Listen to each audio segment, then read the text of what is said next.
Hey friend, welcome back to the show. Before we jump into today's episode, I want to let you know I am co-hosting a live event October 25th in Deerfield Beach, Florida. The Rise and Flourish Summit is a day for you to show up for yourself, to get into the room with like-minded moms, to feel seen and heard on your journey of motherhood, and to walk away feeling so nourished and clear, and also with tools that will help you stay calm amidst the chaos. Early ticket sales are happening now until September 7th. IRiseandFlourish.com to register. I cannot wait to see you there. The room will fill up and we do have limited space. So if you think you want to go, hop on to IRiseandFlourish.com now to register.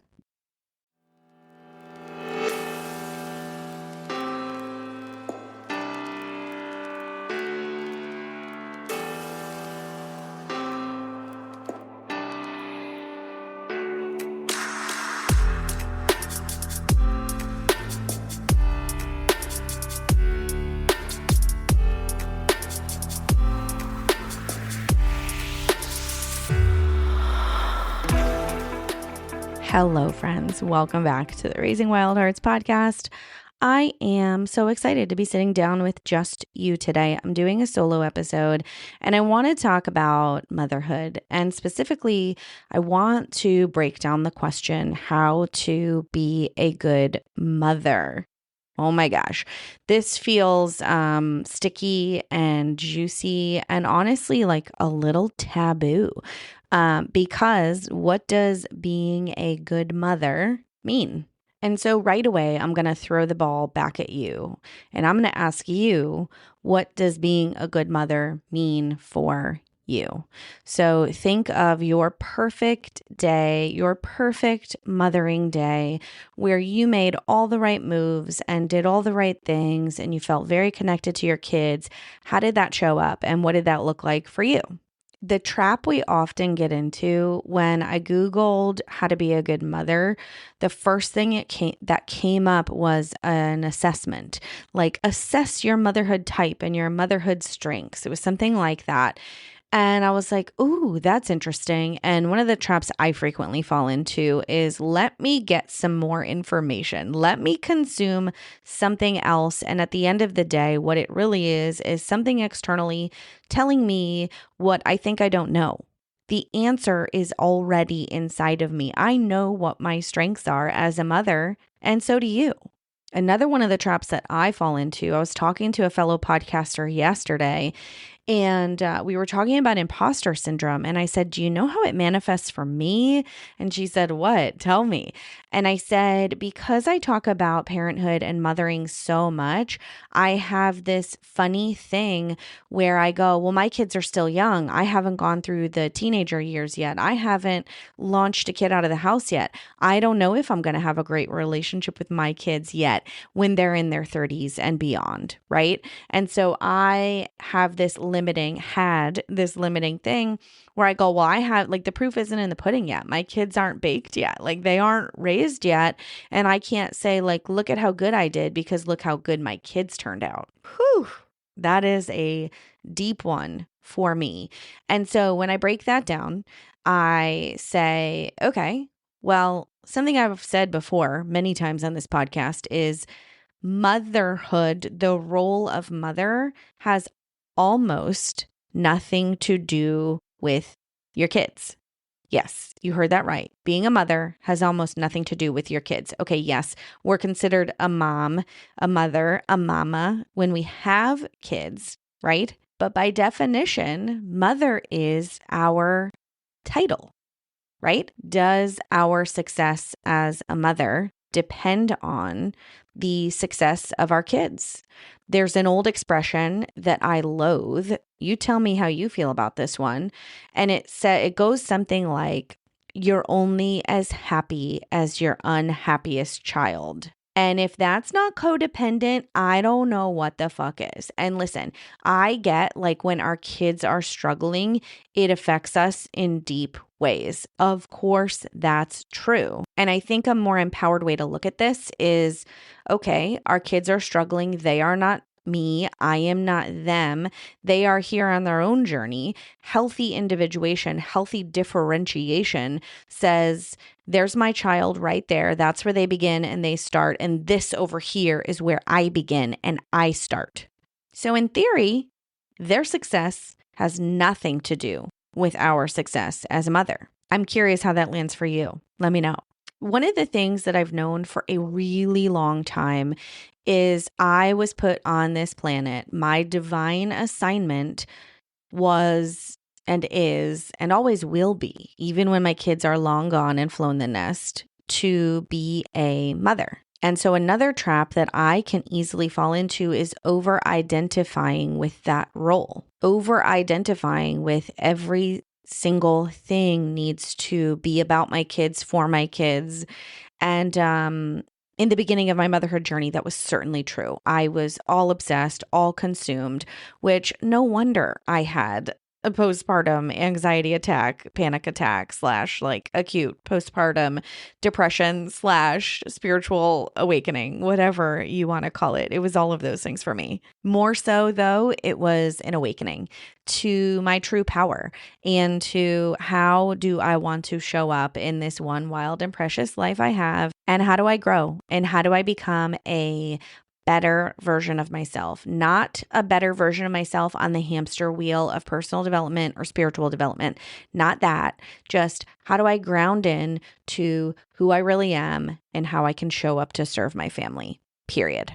And what I discovered was I need to individuate my own self, right? I didn't have that traditional individuation period when I think child development speaking, like in child development speak, it happens maybe around like 12, it starts to happen where you realize like you have your own worldview and your own beliefs. And then like it slowly, as you become a teenager and into your 20s, you slowly develop like your own way of navigating life. And I think for me, in many ways, and I won't get into that on this episode, but in many ways that was stunted. And so when I became a mom around 30 years old, that's when I began my individuation process. So for me, it was stepping away from my role as a mother and really deciding who it is that I am, what it is that I believe in, and what I want to do with my life, how I want to show up when I'm really pissed off, how I want to show up in joy, and everything in between. So for me, defining how to be a good mother has a lot to do with this inner personal reflection. And if we want to go like really kind of meta and philosophical, I do think that our Mama Earth has this mothering energy, right? She holds us, she nourishes us. And I do think in many ways I embody and seek to healthily embody this role, this archetype rather, of the mother. And I love words so much. Around Mother's Day, I put a post out and I looked into the definition of mother, and some of the synonyms are originator, initiator, founder, founding mother, inventor, creator, maker, author, mover, instigator, architect, engineer, designer, deviser, planner, mastermind.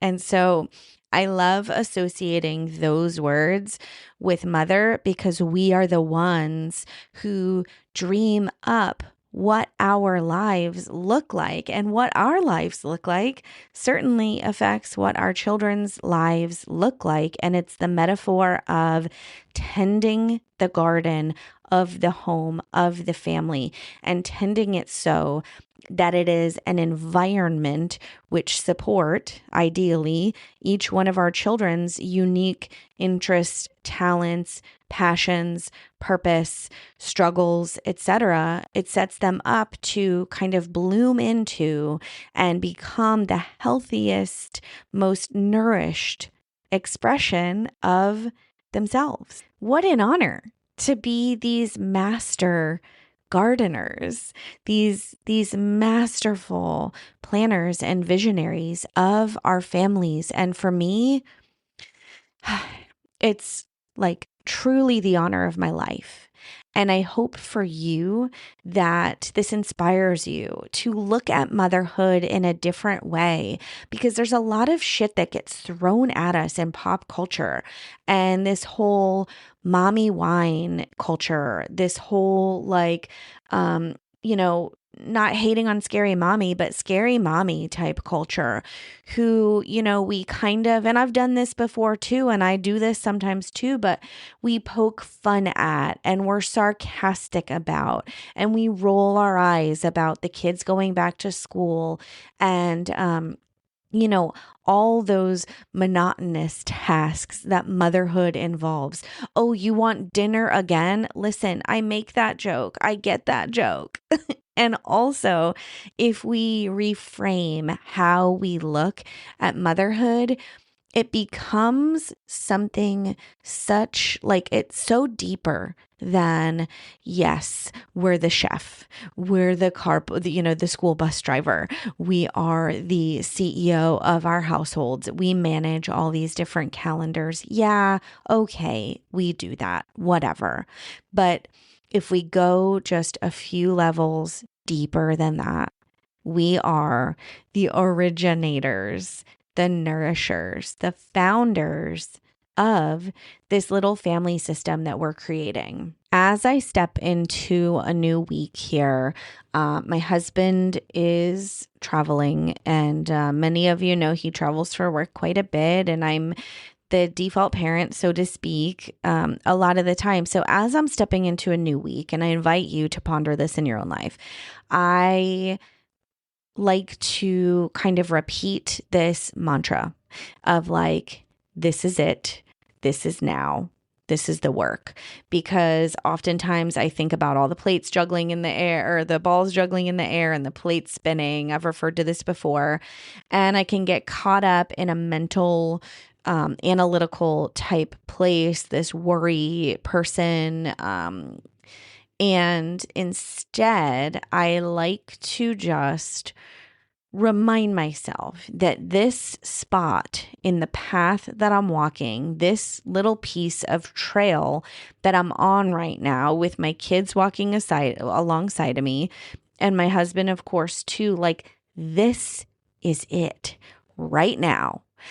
Not the college acceptance letter when they're 18 and we expect them to choose what they want to do for the rest of their lives. I mean, please, not the straight A report card, not any of that.